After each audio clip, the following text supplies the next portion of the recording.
Assalamualaikum warahmatullahi wabarakatuh.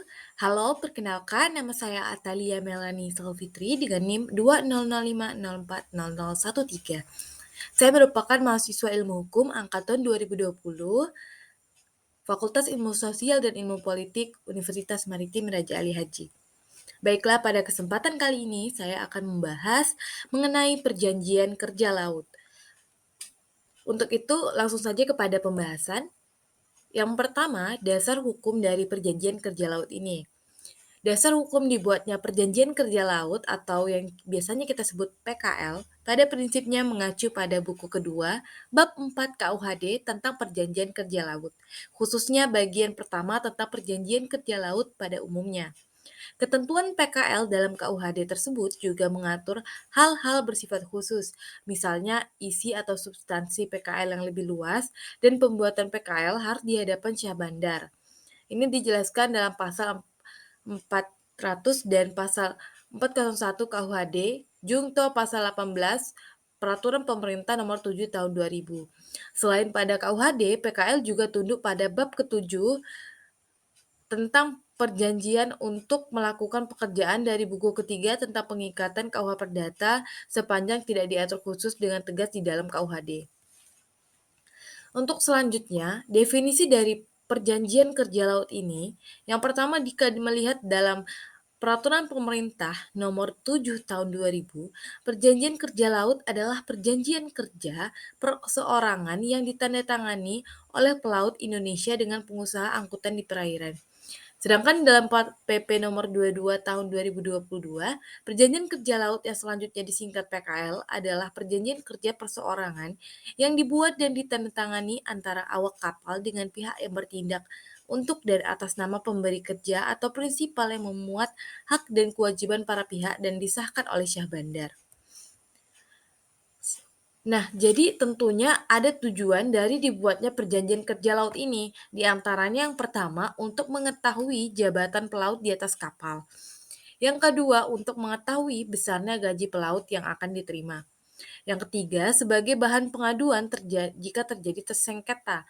Dan yang keempat, pengesahan awak kapal telah terikat kontrak kerja dengan perusahaan yang disahkan dan diketahui Syah Bandar. Jadi kedudukan dari perjanjian kerja laut ini sangat penting di dalam melakukan kerja, suatu kerjaan di laut.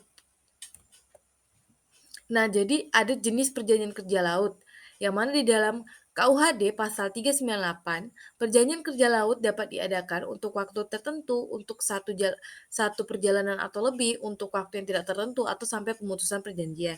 Di dalam Peraturan Menteri Perhubungan Nomor 59 Tahun 2021 Pasal 107 Ayat 1, PKL dapat dilakukan untuk ketentuan pekerjaan satu perjalanan atau lebih, waktu tertentu dan waktu tidak tertentu, atau sampai pemutusan perjanjian kerja laut. Nah, selanjutnya kita dapat melihat bentuk perjanjian kerja laut yang mana tertera di dalam pasal 398. Yang pertama, perjanjian kerja laut yang diselenggarakan untuk waktu kerja tertentu atau perjanjian kerja laut periode, misalnya untuk 2 tahun, 3 tahun, 5 tahun, dan seterusnya. Dalam perjanjian ini, para pihak telah menentukan secara tegas mengenai lamanya waktu untuk saling mengikatkan diri, di mana masing-masing pihak mempunyai hak dan kewajiban. Yang kedua, perjanjian kerja laut yang diselenggarakan untuk waktu kerja tidak tertentu. Dalam perjanjian ini, hubungan kerja berlaku terus sampai ada pengakhiran oleh para pihak, atau sebaliknya, hubungan kerja berakhir dalam waktu dekat jika salah satu pihak menghendakinya.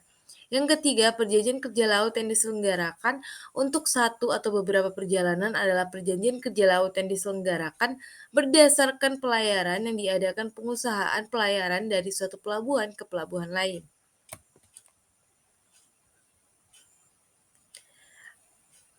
Nah, jadi isi perjanjian kerja laut itu sebenarnya apa aja gitu. Jadi yang pertama, nama. Nama dan nama depan buruh. Jadi hari kelahirannya atau setidak-tidaknya perkiraan umurnya, tempat kelahirannya. Nah, itu harus ada di dalam isi perjanjian kerja laut. Yang kedua, tempat dan hari penutupan perjanjian itu. Yang ketiga, penunjukan kapal atau kapal-kapal tempat buruh itu mengikat diri dan bekerja. Keempat, perjalanan atau perjalanan-perjalanan yang akan dilakukan bila ini sudah pasti. Yang kelima, jabatan yang akan dipegang buruh dalam dinasnya. Yang keenam, penyebutan apakah buruh juga mengikat diri untuk melakukan pekerjaan di darat, dan bila demikian pekerjaan apa. Yang ketujuh, bila mungkin, hari dan tempat di mana akan dimulainya dinas di kapal. Yang kedelapan, ketentuan pasal 415 tentang hak atas hari-hari libur. Yang kesembilan, mengenai pengakhiran hubungan kerja. Jadi, kesembilan hal tersebut harus tidaknya ada di dalam perjanjian kerja laut. Itu saja yang dapat saya sampaikan mengenai perjanjian kerja laut. Semoga dapat bermanfaat untuk kita semua. Terlebih terkurang saya mohon maaf. Billahi taufik walhidayah. Wassalamualaikum warahmatullahi wabarakatuh.